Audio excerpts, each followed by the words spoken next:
Excellent. Hey, what's up, folks? Welcome back to another 3D Hangouts. My name is Noah Ruiz. I'm a designer here at Adafruit, and joining me every week is my brother Pedro. Hello. Good morning, everybody. I'm Pedro as Creative Tech here at Adafruit. Every week we're here to share 3D printed projects featuring Electronics. electronics from Adafruit. That's right. This is a show we combine 3D printing and DIY electronics to make inspirational projects. Hello, everybody. Welcome to 3D Hangouts. This is episode 442. It is Wednesday, May 22nd, 2024. Hello, everybody. We're hanging out in the Adafruit Discord chat room. If you'd like to join us throughout the show, you can drop in and say hi.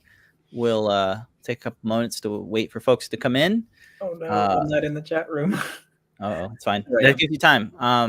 We're streaming on YouTube, Twitch, and X, formerly known as Twitter. Sorry, Facebook, and sorry, LinkedIn. You guys didn't work, so I wasn't able to push the stream to those networks. But if you'd like to join us in the Discord, the invite code for that is discord.gg/Adafruit. Giving some shout outs to folks that are hanging out right now. We have squid.jpg, Tyeth, Jim Hendrickson, Duester, all hanging out. Hello, welcome to the show. Thanks for joining. We have a new Learn Guide that was released earlier today. We have Prototype. We have a new project that we're prototyping. We have a Timelapse Tuesday and some community makes. And of course, a coupon code. Today's coupon code is QTDial. We'll get you 10% off your order. And that segues into if you spend some more money with Adafruit, you'll get some freebies. Adafruit.com/free for the details. Starting off with orders that are $99 or more, you're going to get a free PCB coaster with a golden Adafruit logo. If your order is $149 or more, you'll get that free PCB coaster plus the Adafruit KB2040 featuring the RP2040 chip, Stemma QT, breakouts, buttons, USB-C, Arduino, CircuitPython, all that good stuff. If your order is $199 or more, you'll get the KB2040, the PCB coaster plus free UPS ground shipping for continental US only. And if your order is a whopping $299 or more, you'll get the free ground shipping, the KB2040, the PCB coaster, and a Circuit Playground Express. All of these get automatically added to your cart. So that's really nice. And Adafruit.com/free is where you'll get the details. And then, of course, you can use our 10% off discount code QTDial, which should give you an idea of what today's project is going to be. All right.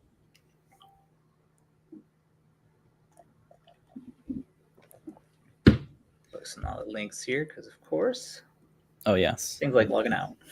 We have links. All right. So I guess I'll just start off, right? We've been sharing our progress with this project, and we're excited with it. It is a really good project remake. USB media controller, micro pad, all sorts of things. You get a lot of functionality with this. So it's a rotary encoder, not just any rotary encoder. It's the Stemma QT rotary encoder. So you can just plug it into a Stemma QT compatible dev board like our QTPy here. So no need to solder the thing. It comes pre-soldered. Love using Stemma QT cables for connecting I2C devices. This is running CircuitPython, latest version of CircuitPython. So we're using it as, of course, a fun media dial. So you can do, you can rotate it back and forth to increase or decrease your speaker's volume if you so choose so. You can click to play and pause. You can double click. You can triple click. You can long click. That's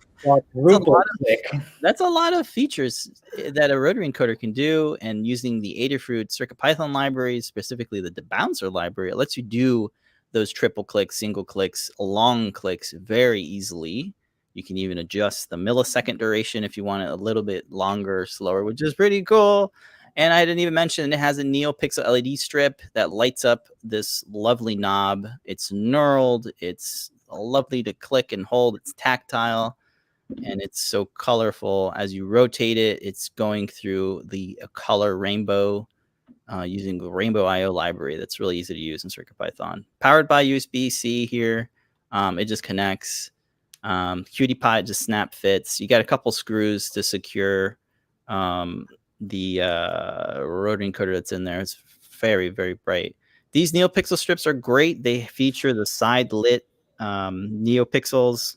That's how you're able to get this very nice diffusion going on. And the knob itself is using the filament swap technique. The filament change is a thing that you can add in your G code, or if you have a multi-extruder, you can do that easily as well. But it's just a single extruder that's doing this. So you start off with some black filament, switch it out for some white filament, switch it back to some black filament, and then you get this multicolored part that's fairly easy to 3D print.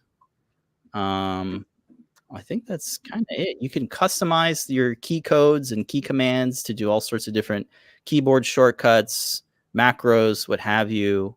It's all easy to do using the USB HDD library for CircuitPython. So I've been rotating it. I have a demo here. I'm going to share my QuickTime screen because I was like, what's a good way to showcase this?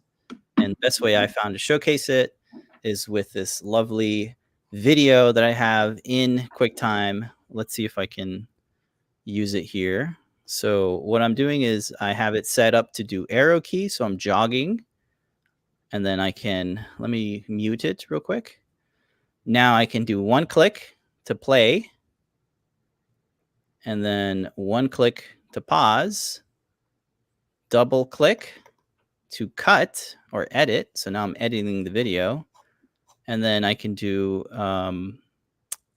a long press to do a Control Z, but I didn't do anything yet, so it just didn't do anything because there's nothing to Control Z. I think you can set up Control Y to do a split. Oh, Control Y is what I want to do. Okay, I have my Mu editor, my text editor open, so I can just go here and change that T to a Y, hit save, watch the dial change back to red because that's the default color. And now I can let me hit cancel so I can jog where I want, hit double click, and then bam, I've edited it. I've split the video clip, and then I can press play again, let it run a little bit, and just wait for this animation to kind of change here. I think it's going to change. There it is. Stop it. Let me rotate it back. Of course, you can do frame by frame editing, which is kind of difficult to do on an iOS device and even on a desktop. So I can go right where I want to cut, hold it down, and I'm cutting again. And then if I wanted to Control Z, just click and, well, that failed, but let's see if I could do it here. Well, anyway, you can hear a little click going on. That's like, hey, there's nothing happening, but maybe that's a thing with QuickTime. But anyway, it's a USB, HID controller, so you can make it do whatever kind of key commands you want. Right here, it's just doing those left and right arrow keys for jogging this video, and then space bar for like playing the video. So now it's playing again. There we go. There's that click. Let me hold down the click, and yes, Control Z works. Excellent. That's just a quirkiness with QuickTime, which is a video editor for the macOS software. But that's just like one example of many different examples you could be using this device for. Pedro was using it on his iPad and his iPhone because he does a lot of video editing every day. He's editing his Meta Glasses videos that he takes of behind the scenes stuff. So let's take a look at Pedro's setup and how he's using it. Yeah, it's pretty much the same way. So it is one click to select a clip, and then double click to cut or split the clip. And then what I have it doing is, because a lot of times I need to rearrange clips, so I'll take one clip, so I'll do a cut, meaning that I'm like grabbing it out of the timeline. So click and hold, I'll grab it, and I can scroll over, which, how funny. This is the actual edit of me assembling all of this.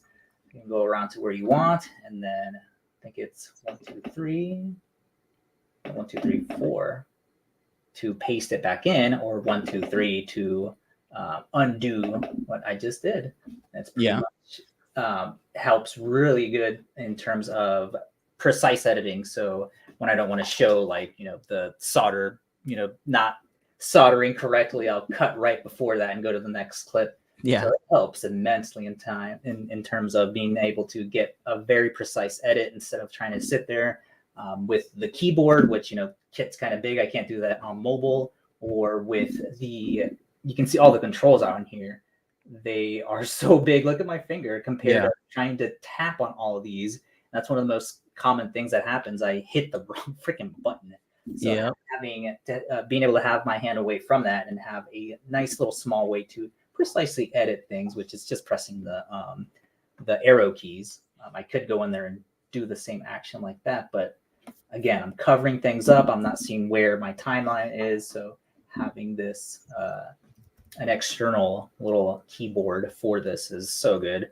So good, in fact, that I think we're going to probably do another version of this with the CNC rotary encoder. So I'll have additional buttons on here. Yes. Because I do have, single click, double click, triple click, a long hold, but it'd be awesome to be able to have a play button, an in and out button, a delete button. So having this with additional buttons on there, which was one of the requests that Lamar was asking for, would be just a really good upgrade from this, which, we just wanted to upgrade our existing project to, sort of bring it up to CircuitPython. It was very dated. A board that can, handle very dated. Yeah, not only was it dated, it used a regular rotary encoder, a bare rotary encoder.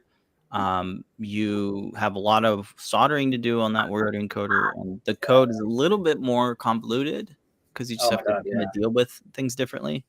But with the Stemma QT rotary encoder, you can use the I2C Seesaw library, so it's easier to work with, and we just love it. It's great.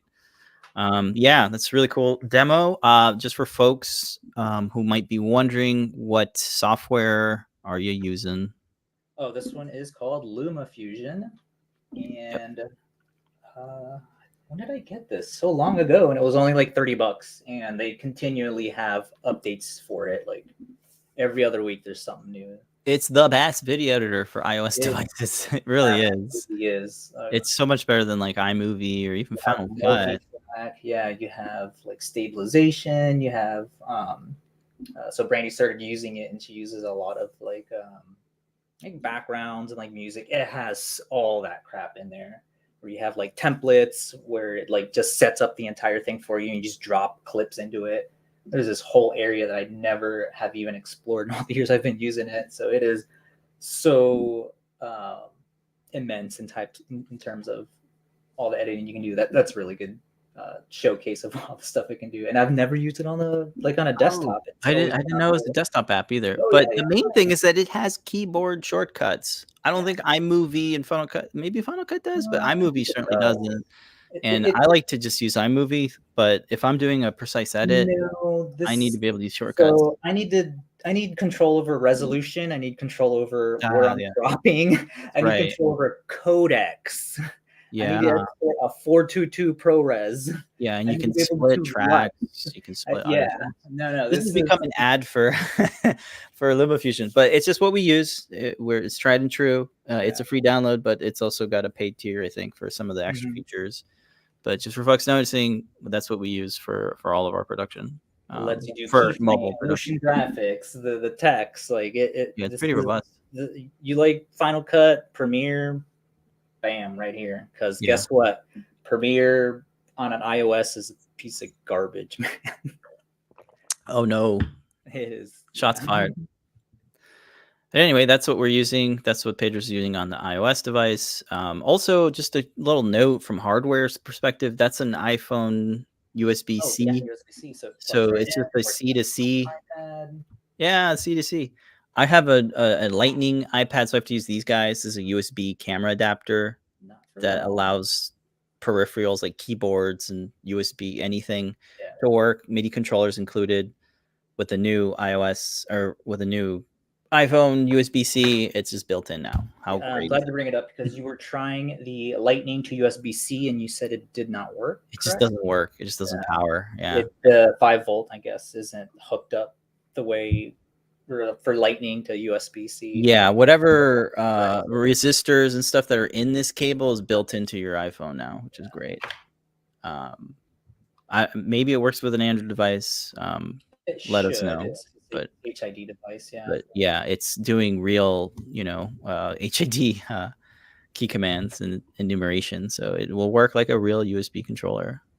It'd be interesting to use this with StreamYard because StreamYard has key commands. I just have to set it up. But anyway, that's the project. Let me see if there's any comments. Taith has asked about the outer light ring, a bit more gently lit. I think you have your brightness probably set higher. Yeah, I have it at full brightness. Let me change it to something like 1. Let's see what happens. What's the default? Because that's what mine is set The at. default is 0.5 in our code on GitHub. You need to set it to like 0.2 or 0.1 because it is pretty bright. This is no, not the brightness. It's hot. Oh, it gets hot. Yeah. It gets warm. It's not going to melt the PLA, but this is 0.1 Tieth. This is what it looks like. If I take it out, it's still pretty bright, but that's just what 0.1 is. Maybe I can put 0.01 or something. But that is the latest brightness there.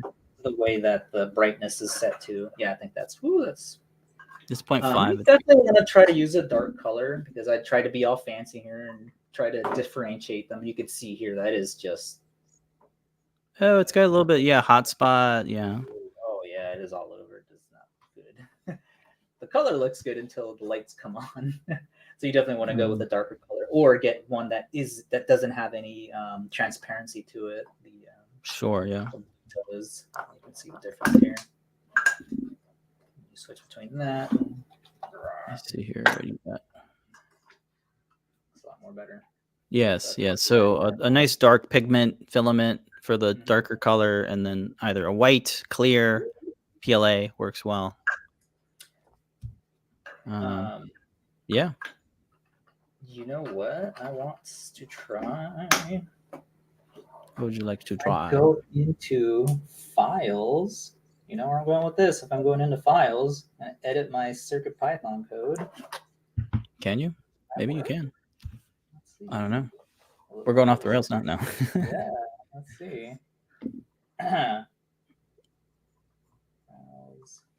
Is it usually under CircuitPython? Let me make sure. Let's see this. Although it might not work. Let's at least show everybody what's going on here. Here's my CircuitPython drive. Oh my god, it mounted as a drive. That's right. Here's my code. How would you edit it? Okay. Can you edit it though?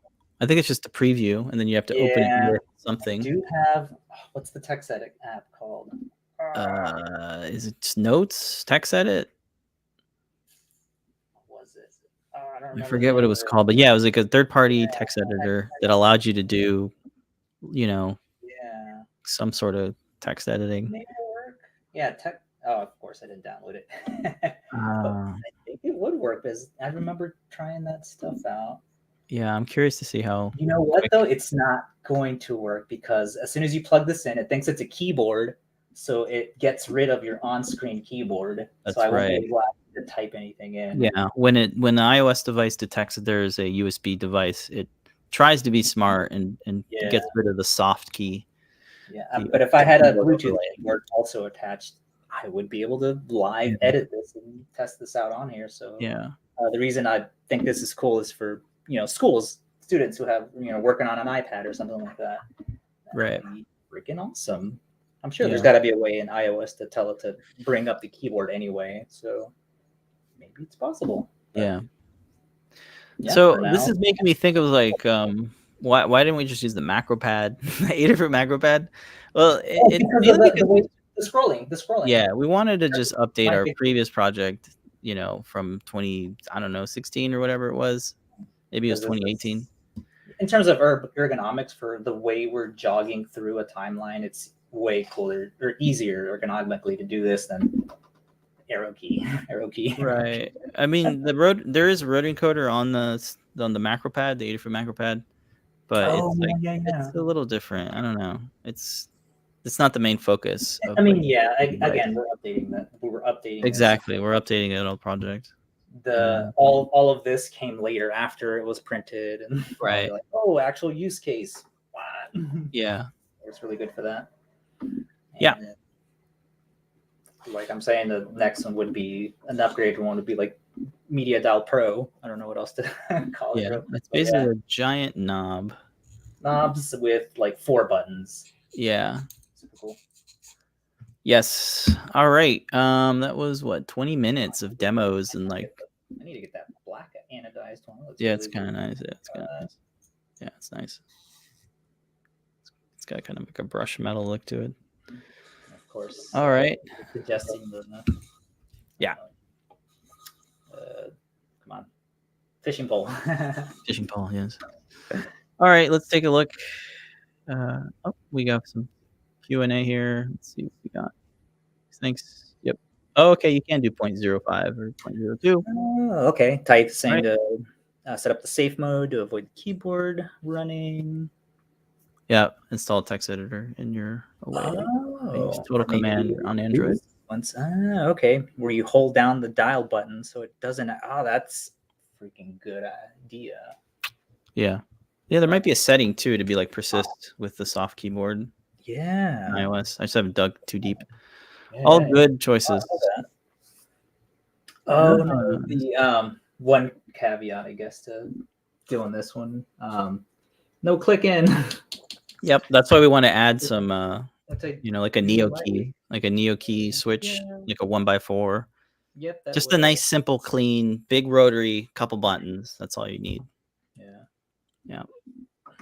And Lamar's liking the idea of actually controlling a CNC. Maker Melissa, who's on our team, just built her own CNC. I think John Park has a CNC. And I have another mill. It might be firmware specific. Like it might not work, but maybe it does over serial commands. Yet to be determined. But in any manner, we had a nice deep dive into like us using the device. I guess I'll spend maybe 10-15 minutes on the guide. So the Adafruit Learn guide is launched. We called it the USB Rotary Media Dial. Couple parts here. The QTPy RP2040. It's a great low-cost dev board that has Stemma QT, 13 GPIO. You can 8 megabytes of flash, so you can have all your libraries and stuff on it. You got the newish Stemma QT rotary encoder that comes pre-soldered now, which is great. No need to solder the actual rotary encoder onto the breakout. It does have an onboard NeoPixel, so you could always use that if you wanted something even more simpler. Our NeoPixel strip is in stock. It's the high density side lit strip, and we're using the side lit strip just because, well, it's exactly what we need it to do. It wraps around on the inside of the 3D printed case and it shoots the light up. So that's what we want it to do. You can cut it, nice solderable pads on it, and that's kind of the only soldering you need to do in this project is the NeoPixel strip. But anyway, it is in stock. We have a short Stemma QT cable. Those are in stock. And if you need a USB-C cable, we have a nice one that comes in this purple pink woven material.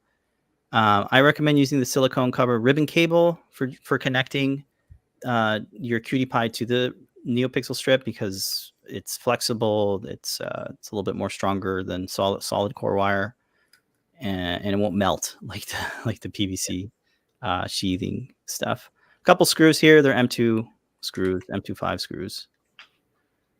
On to the circuit diagram, you can see it just connects to the QTPy and the Stemma QT rotary encoder connect. Then you have 3 connections.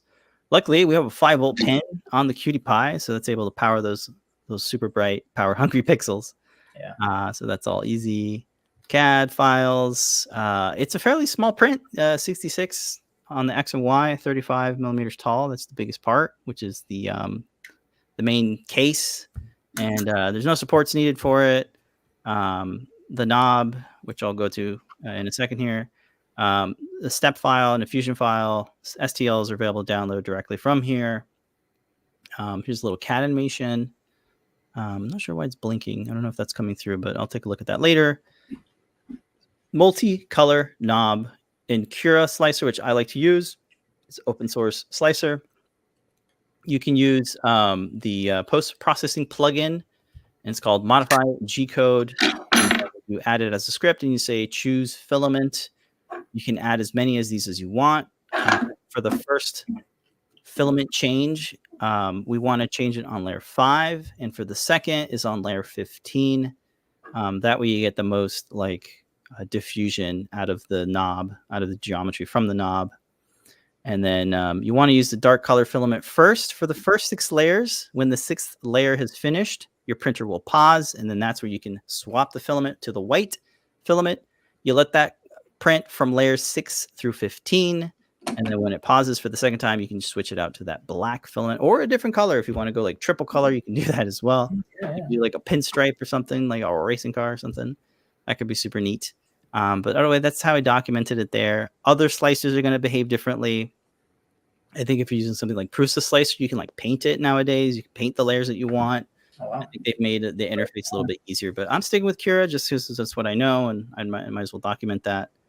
And then, of course, we have 3D models of the Rotary encoder and the QTPy RP2040 in our GitHub repo, which is there's a link to that. CircuitPython page covers how to install CircuitPython and get into the bootloader on the QTPy. So this just walks you through that. The code, shout out to Liz Clark for helping me clean up the code. I was able to put it together, but it was kind of kludgy. She came in there and made it a little bit easier. She added these variables at the top of the code, so it's easier to just change these out for folks that just want to customize it easily, so I don't have to dig into the while loop. I'm like, oh no. Yeah, it's a lot easier, right? So here it shows the encoder increments and decrements. So if you want to increase the volume or decrease the volume, it's right here. These are consumer control codes. They're different from key codes because they're special media controls. So they're a little bit different. Something like play, pause, volume, screen brightness. I guess you could also do sleep. You can do mute. All of those are available consumer control codes that you can use. Here you can see I'm using volume, increase, decrease, play, pause, skip to the next track. And then for a 3 press, here I have a combination of 2 key codes. So you have a left control and the up arrow. That on a Mac OS device, it does the mission control, which is kind of like the windows all explode out, fan out for you in your desktop. That would be useful. And then the long press is the mute, but you could change that to be any number of key commands.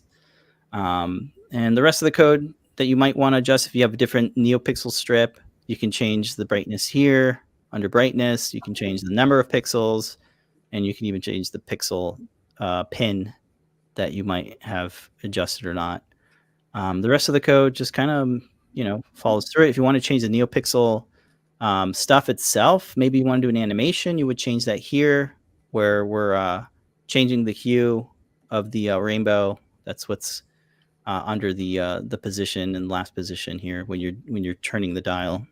And then here you can see the short press count is 1, 2, 3. You could add a 4th if you'd like. And then we're just using the variables here in place of the actual key codes. And that's kind of it, really. If you want to change the, where is it? You can see here where it says button, where we're setting up our seesaw button. It says long duration. That's where you can change the duration of a long press. So here I have it just a little bit over half of a second. So that's 600 milliseconds.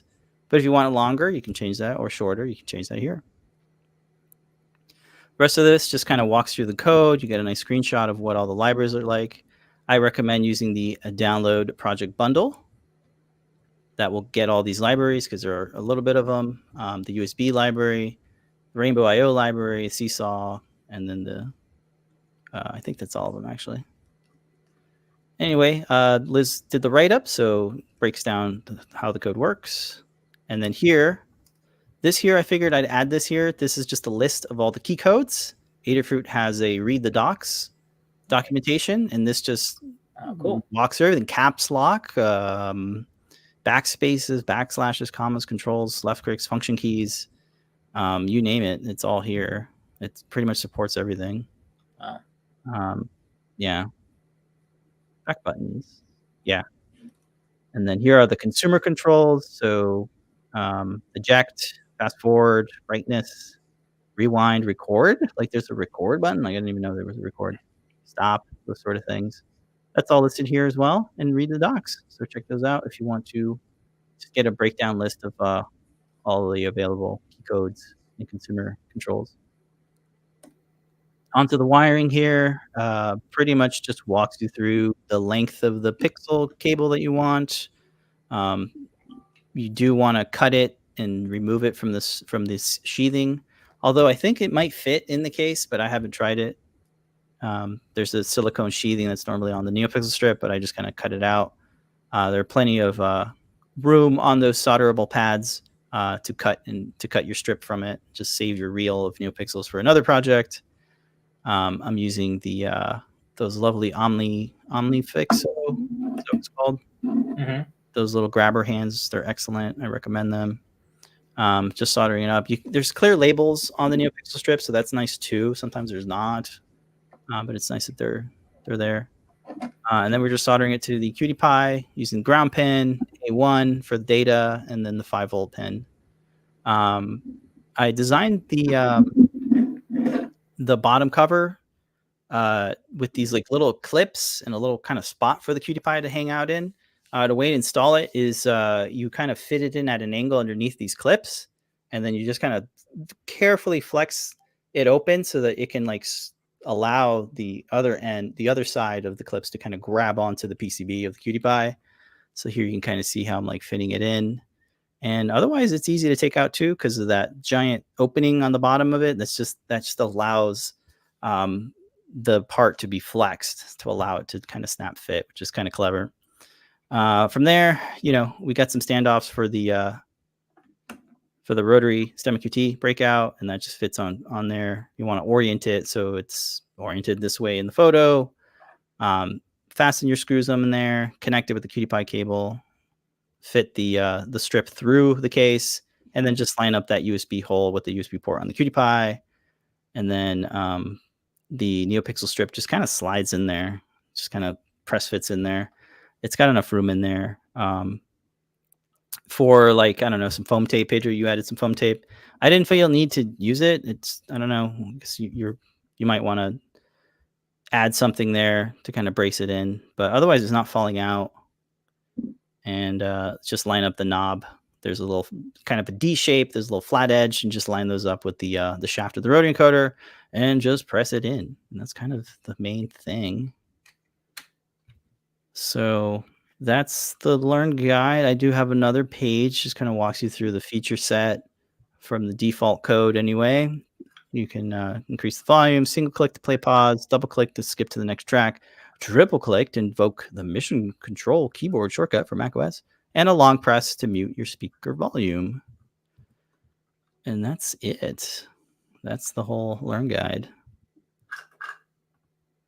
Whew. Super. I got that through kind of speedy because I just wanted to have enough time for prototyping and time lapse, and there's a whole segment. Yeah. Okay. Pretty much just showing off the model and showing a little example of it operating. Cool.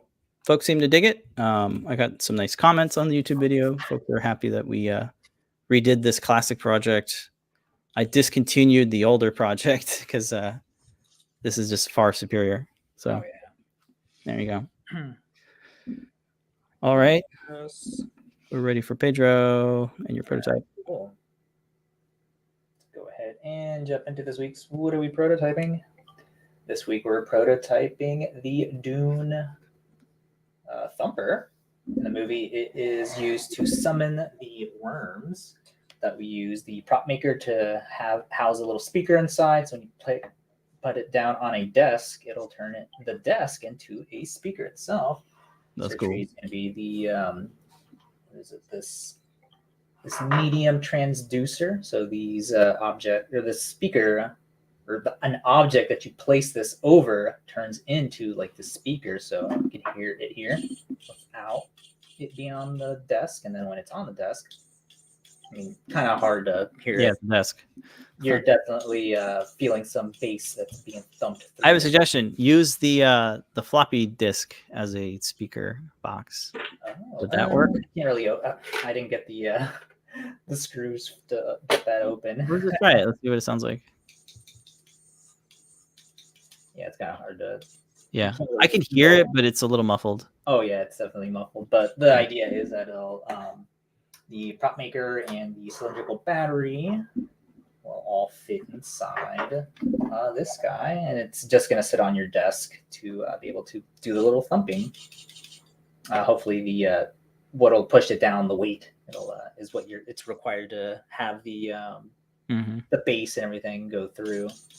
But yeah, I think it's a cool little way to sort of appeal to PT really likes Dune, and there's the sequels coming out, so hopefully the timing is good for having a nice little another prop that is actual functioning and has the PropMaker inside of it.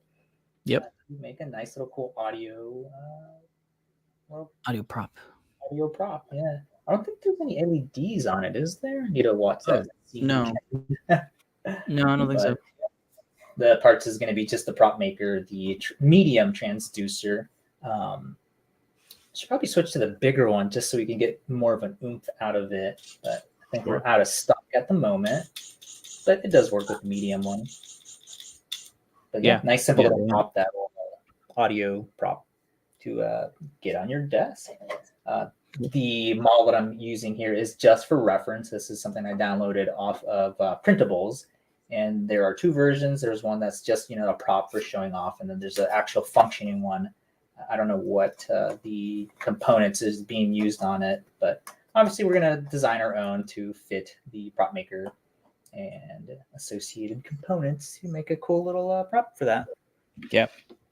Yeah, I haven't used the transducer in a long time, but they're pretty nifty. Yeah.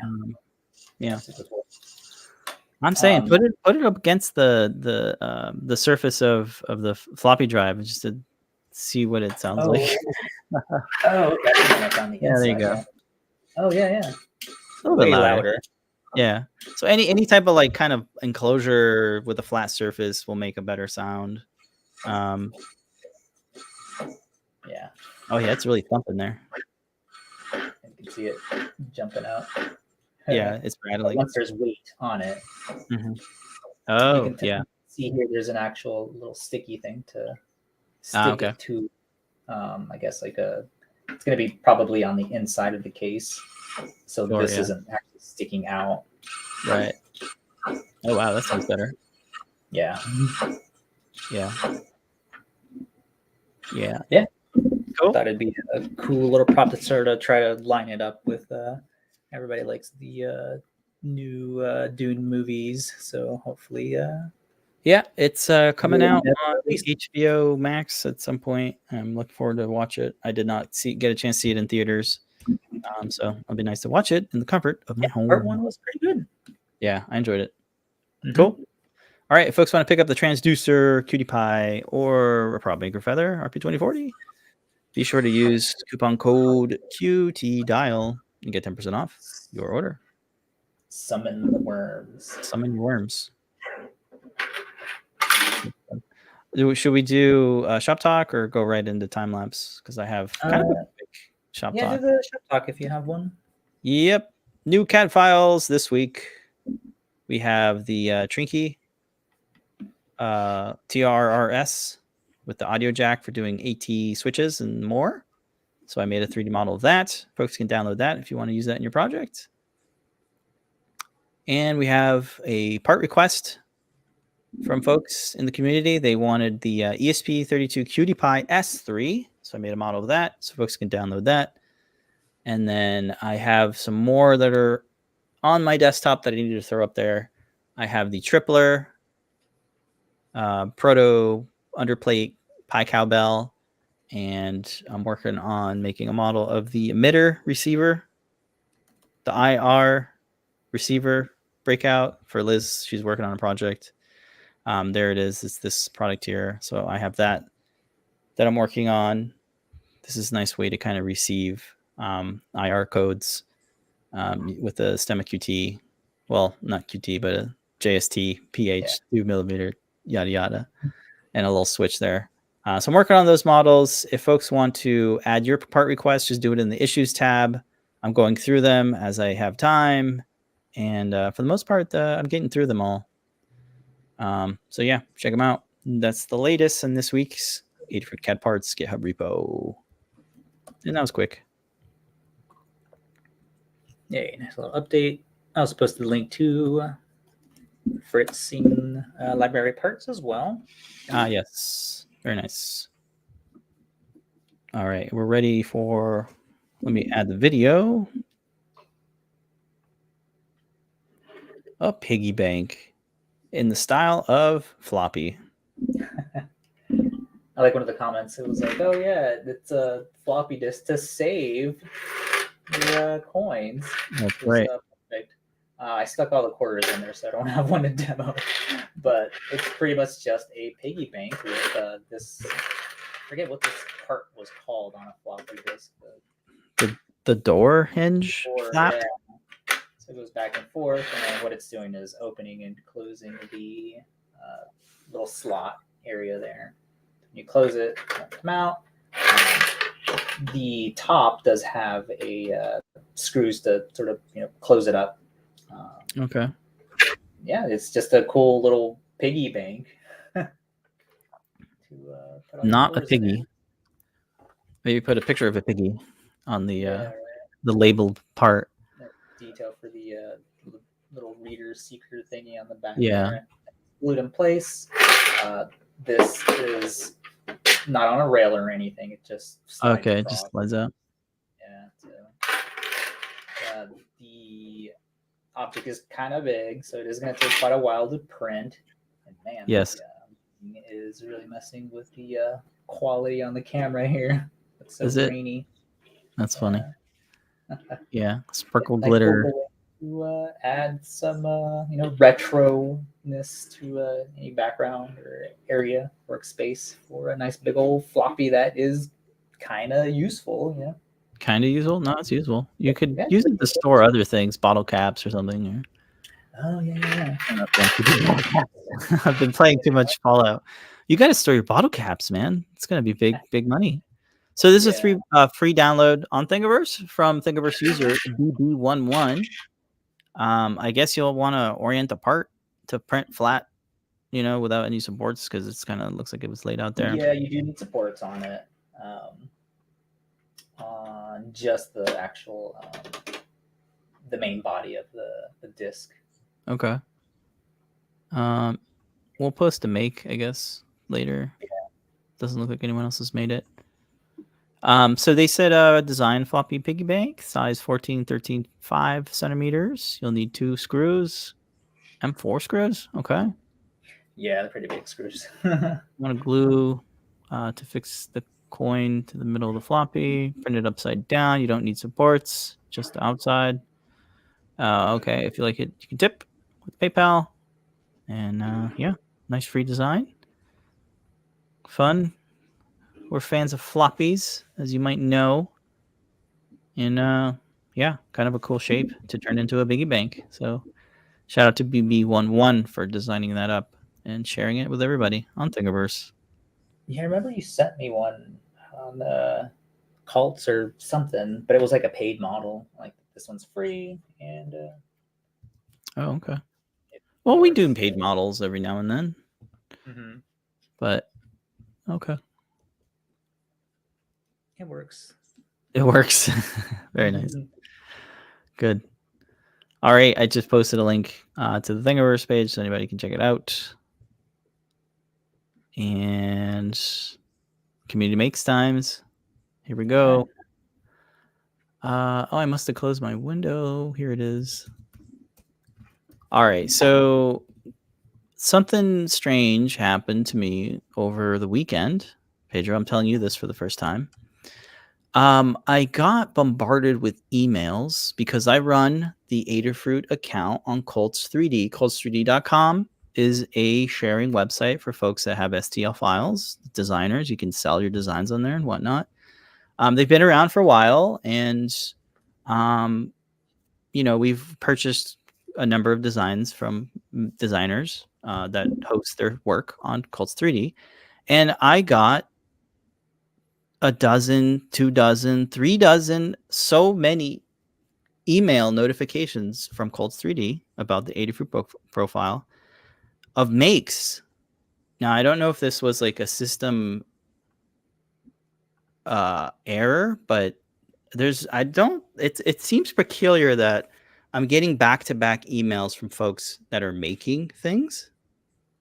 So I don't know if there's a delay or something, but I haven't seen a make on Cults 3D in a while. So all of a sudden, in one day, I get a ton of community makes. Wow.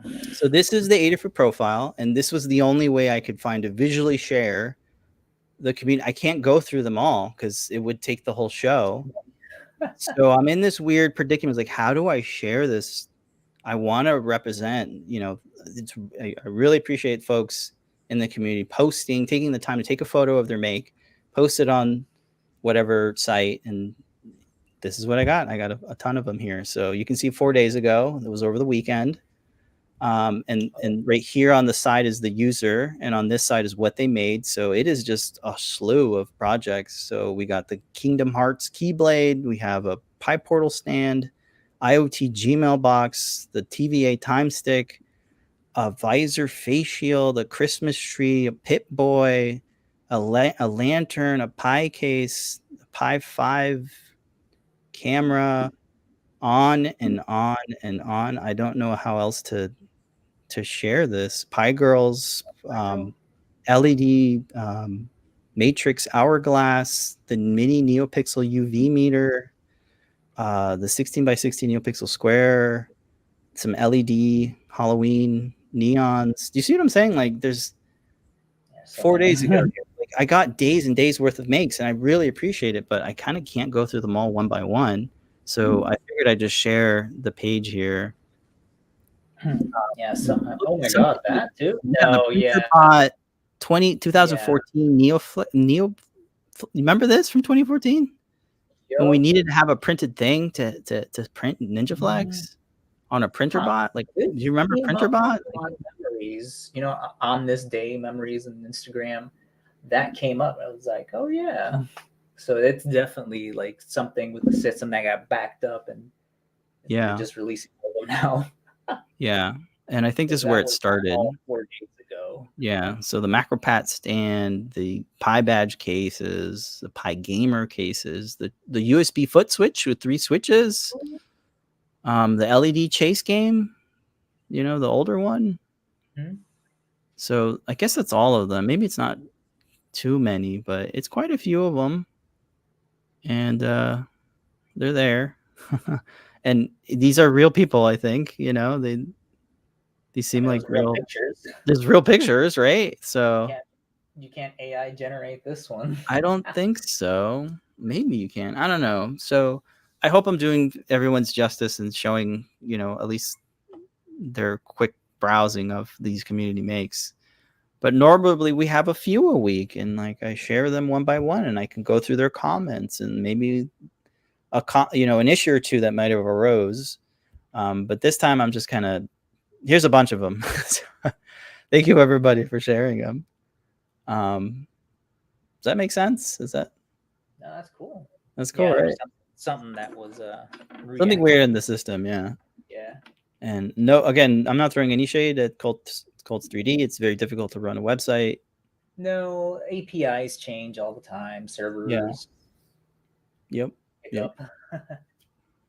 So Adafruit site. So yeah, I appreciate folks posting their makes even on other websites that normally don't post a make, but I guess they do. But the printer bot one.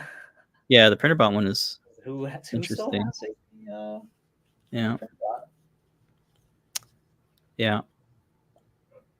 So cool, right? Where am I? I'm looking for my tab here.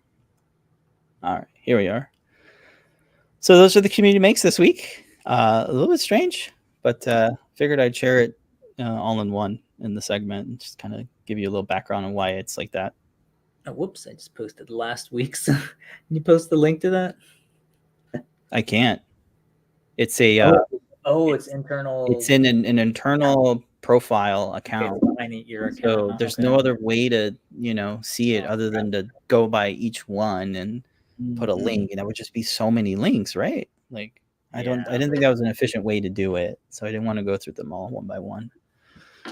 Because normally we're strapped for time, but for some reason I still have 10 minutes of time, so maybe I can go through them one by one, but I don't know. I know, Winnie. I'm in a predicament. That's the cat in the background. Well, we got 10 minutes. I think that is it for the show. Yeah. Oh, she's cutting it up. Cat, yes, cat. She is using her cat scratcher right now, making noises. All right, 10% off your order with coupon code QTDial. So be sure to support the show, support your maker habit, get 10% off your order with the coupon. We'll have one later tonight. Later tonight, we have some shows. Let's see what we have tonight. Special edition, show and tell, hosted by JP. John Park will be hosting tonight. It starts at 7:30 p.m. Eastern. Come on by the Adafruit Discord server about 5 to 10 minutes before the show goes live. JP will post a link so folks from the community can come on and share what they're working on. And then Ask an Engineer starts at 8 p.m. Eastern Time. You can get a full open source hardware news, new products on MPI, and more.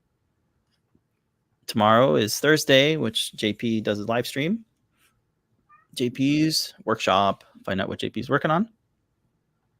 Fridays is a deep dive with either Scott or Tim, Foamy Guy. Fridays at 2 p.m. Pacific or 5 p.m. Eastern. I'm petting you. I don't know if you can hear her meowing, but my cat's meowing. It's not enough petting. Nope. That's Friday. And then Sundays is a Desk of Lady Ada stream from the Desk of Lady Ada. Random, although they're becoming earlier. I think last Sunday was like 6 p.m. or something like that. Yeah. So it's good to see them a little bit earlier. And then Mondays are community hangouts with the CircuitPython crew. Come on the Discord server and tune in on Mondays at 1 p.m. or 2 p.m. Sorry. Tuesdays is JP's product pick of the week. We can get up to 50% off your select picks this week with some Flora NeoPixels, which is cool. Oh, yeah. And then finally, I updated Wednesdays 3D Hangouts. Yeah, I finally updated that. And then that's the whole week of shows. You can always go into the Adafruit Discord and do the key code. Question mark show times. And you'll get the whole list there of the whole list. All right. I'll give folks a couple minutes if they have any comments or questions. We're hanging out a little bit. And then I think we'll end it a little bit early. And that'll be that. I'll be on show and tell tonight. I want to share this with JP, see what he would do with this. What would you do with a rotary dial? So that'd be kind of cool. Oh, some audio interface type thing. Yeah, I was trying to use it in GarageBand, but I couldn't figure out what to. Yeah, I don't know if you can do key commands. Can you do key commands in GarageBand? I'm not sure. I don't know. I spent a short time in there because I had to download it first. Oh yeah, kind of hooking it off there. Yeah, I have it on my iPhone, but I don't know. I just didn't think to use it with my iPhone until you did, and I was like, oh yeah, I can do that. And that's where I discovered I needed this cable. I was like, oh yeah, I actually can't do any USB stuff without this cable, this lightning cable. I'm holding out on the new iPhone last year, or rather this year. Was it this year? No, it was last year. Yeah, we're in May. Yeah, but I think I'll finally upgrade this year, so I get the USB-C and whatever new features they have. You know, I like to have the best camera with me at all times, and that happens to be my cell phone. So that's where I'm at with things. Yeah. Yes, $5 says he makes a synth. Of course. Yeah, make a synth with, yeah, that's what I was thinking. It would we could map it to in the GarageBand, how you can have the effects. Some sort of MIDI controller or a Euro rack synth controller. Somehow it changes the colors reflect the sound frequency or something crazy like that. It's some Euclidean rhythms and chords and something fun. Yeah. Cool. Reminder: no show next week. I'll be no show next week. You'll be at the dentist. I'll be hard away working on the next project. I've got 2 of them that I'm cooking up right now. I just got me this tripler. We want to do a cool time lapse Pico W IoT time lapse kind of thing with a it has the iSpy connector on it, which is super nice for using spy displays.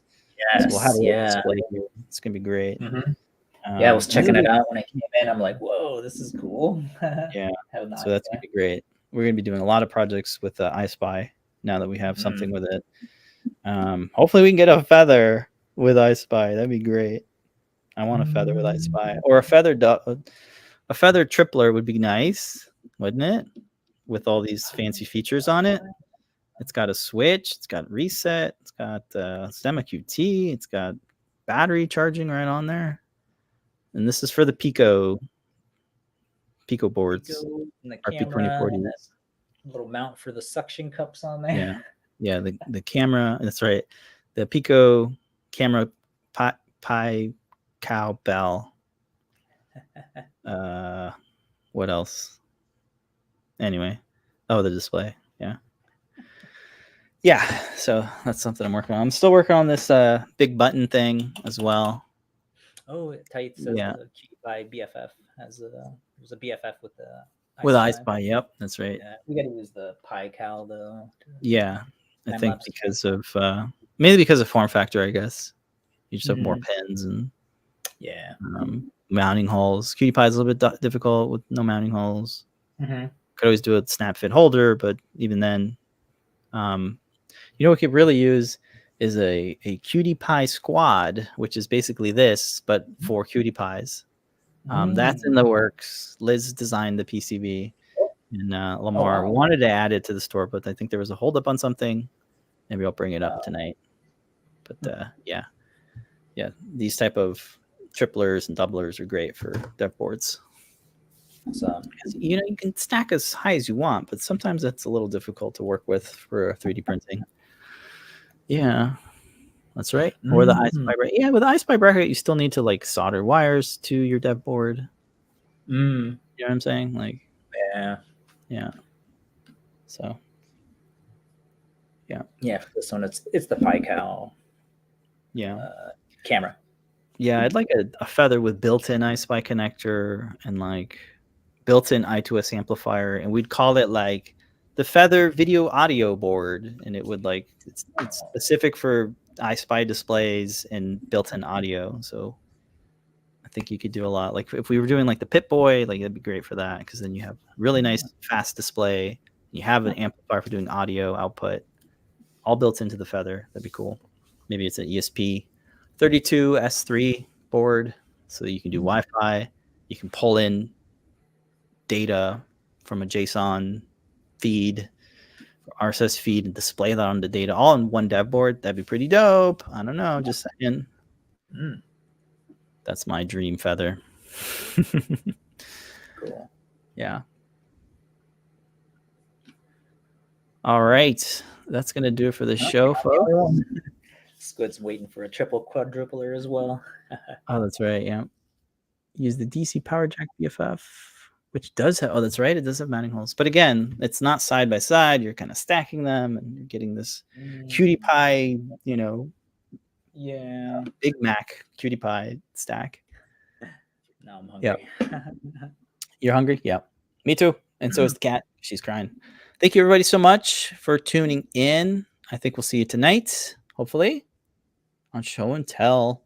And again, next week, no show. But we'll have a show on the following week, which will be, I think, the 1st of June. Ramming right into summertime. Yeah, June 5th is when we will return. So till then, folks, remember to make a great day. Hey, see you next week. We did it. Or no, Bye, week after. Thanks.